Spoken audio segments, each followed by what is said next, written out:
Hey everybody, it is Friday. Fun Friday. Freaky Friday. Fantastic Friday. Whatever. I wanted to talk to you today about our thoughts. Let's talk thoughts. Why they're so important. Why what you say to yourself is so important. A lot of times we're not even aware of the words that we say and how they affect us. The challenge is that they really do. They really affect you.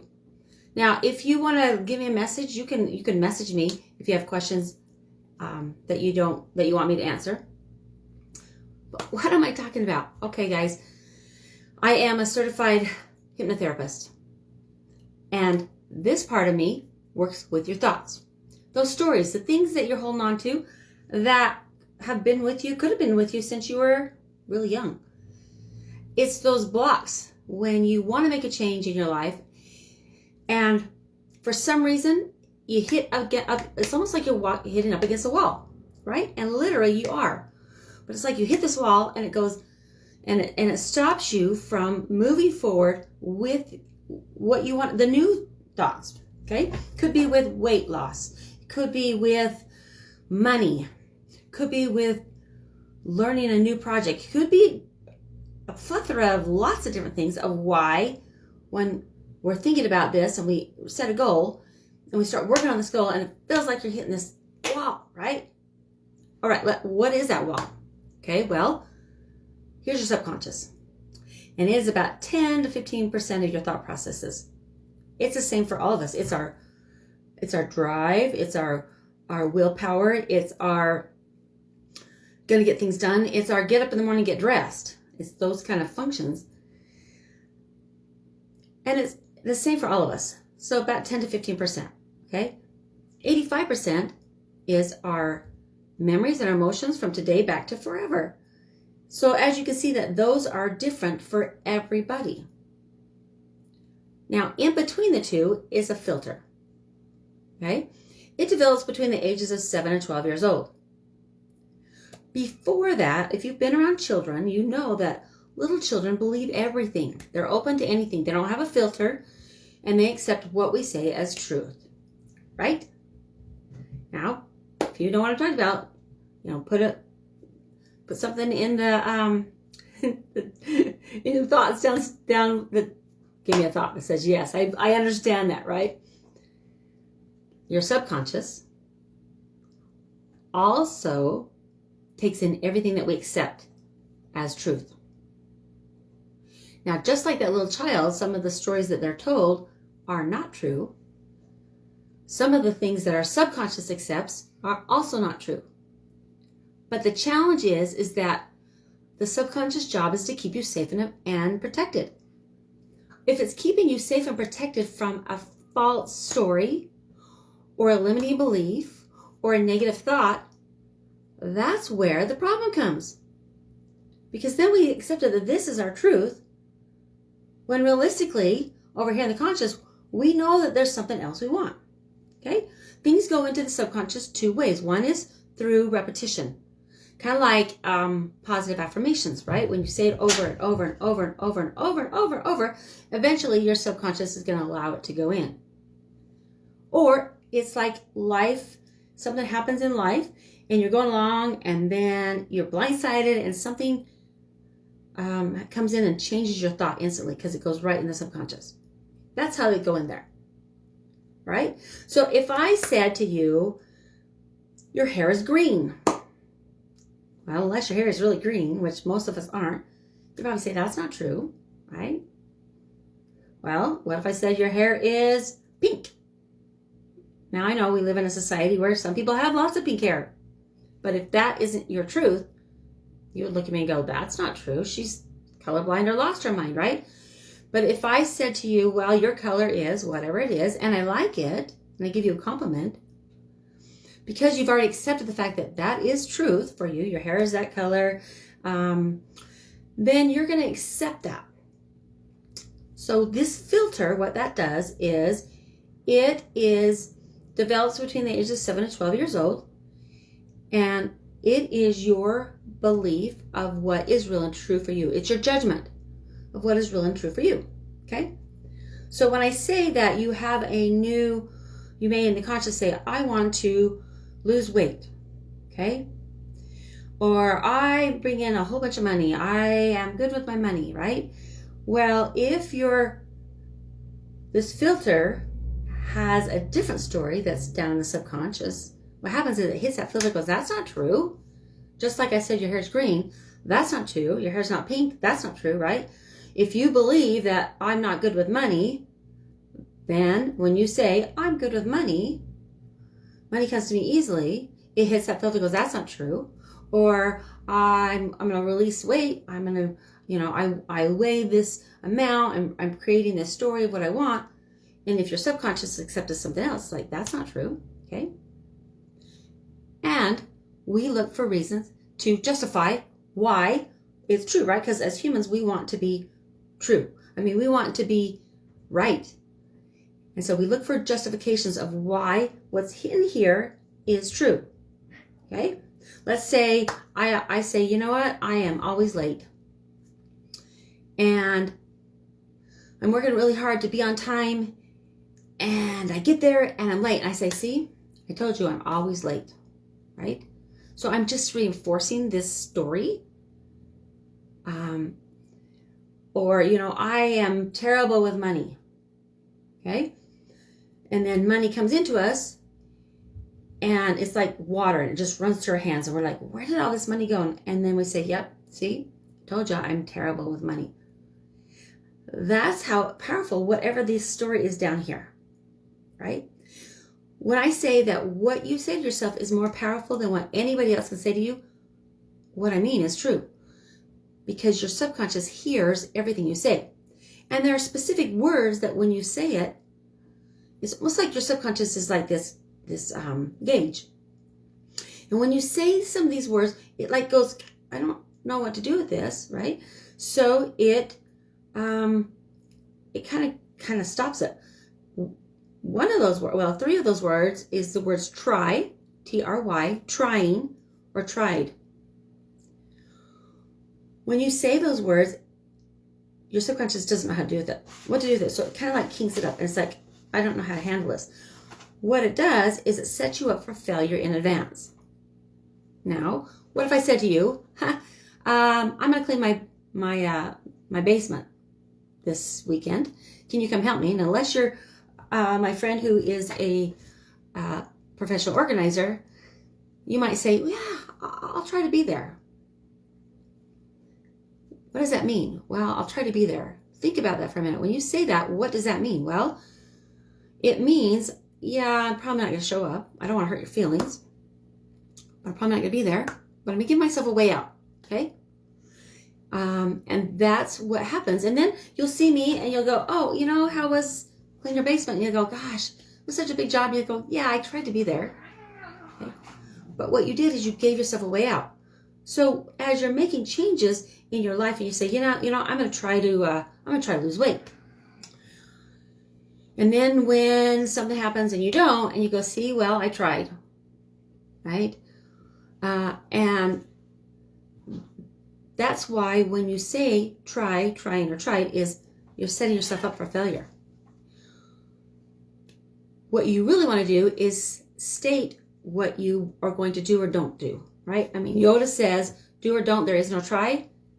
That's what I want you to think about, is by stating, I'm going to do this, your subconscious can buy into that and go, oh, okay, I can do that, rather than I'm going to try to do that. The other words are can't equals I won't. When you say the word I can't, what you're saying is it's that you're a victim, that you have no power, that you're at the mercy of everybody else. I won't is because you're making a decision. Now, sometimes we'll say, I'm sorry, I can't be to your party because I have to be somewhere else, right? Because some people say, well, it sounds not so harsh as won't. Well, when you say to me, I'm sorry, I can't be to your party, or I'm sorry, I won't be to your party, what I hear is they won't be to my party. right? There's really no difference when it's coming at somebody. But what it does to you is, well, let me say this, is, okay, let's say you say, well, I can't be there because I have my mother's birthday party, right? Or, you know what, I won't be there, it's my mom's birthday.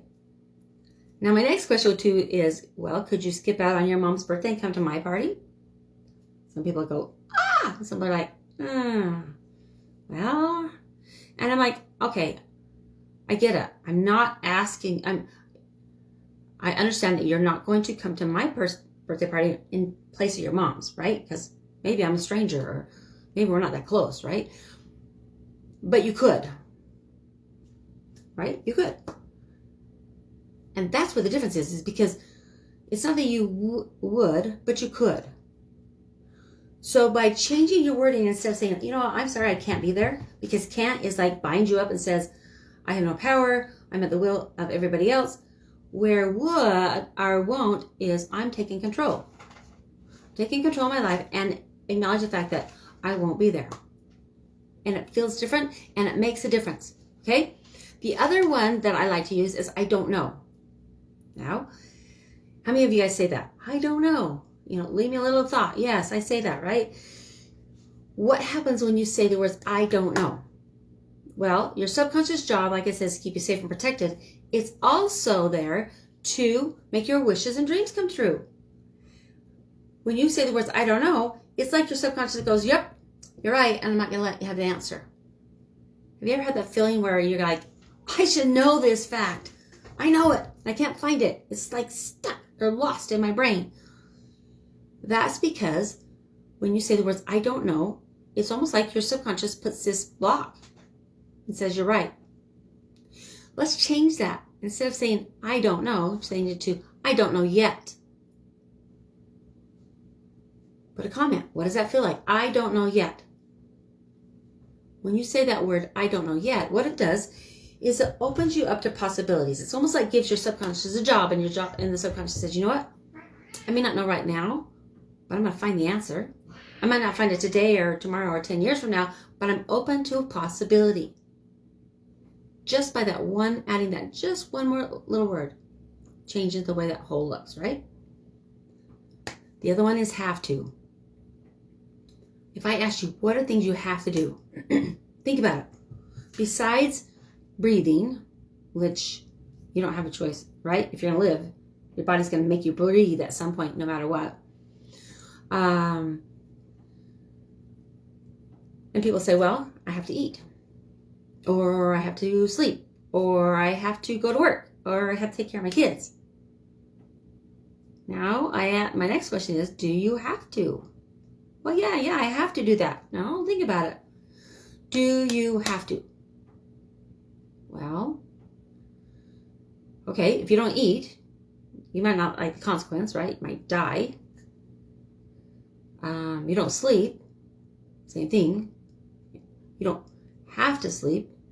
It's going to mess up your brain and it's not good for you, right? But you don't like the consequence. Do you have to go to work? Well, the consequence would be, well, I don't make any money if I don't go to work, right? So you might not like the consequence. Do I have to take care of my kids? Same thing. You might not like the consequences, but do you have to? Because when you say the words, I have to do something, you know that little 4-year-old child that you've seen have a tantrum? 3 to 4-year-old child, right? They have a tantrum. Now, we as adults probably don't lay on the floor and have a tantrum, even though sometimes we'd like to, right? But what happens is it makes us feel like that inner child in us says, I don't want to. And it makes us want to fight against those have-tos, right? And have a tantrum. Even though we're adults and we've figured out that some things make our life much better if we do them. Change the word to I get to or I choose to. And it makes all the difference, right? I am choosing to eat because my body needs the fuel. I'm choosing to sleep because my body works better when I sleep. I'm choosing to go to work because I like my house. I like the nice things. I like my job. Money is energy. It flows. And to live in a society, money is important. I have to take care of my kids. Or not, sorry, I don't have to. I get to take care of my kids because I love them and I want their best and I want to show them my love and I want to take care of them, right? Change those words. What they are is called stinking thinking. Those words are stinking thinking. So as you hear those words, as you say those words, retract them. It doesn't matter to the person that you're talking to if you say, oh, what? Since trying, you know what? I'm going to do something or I won't. Makes a difference. Because what we want to do is clear your negative thoughts and clear what you say so that your thoughts can become in alignment with what you want. Now, if this makes sense to you, try it. Try it. Do it. And if you want some help to get rid of some of those negative thoughts that you're holding on to, those negative beliefs, reach out to me. I can help you. That's what I've been trained to do. As a hypnotherapist, I am here to help to,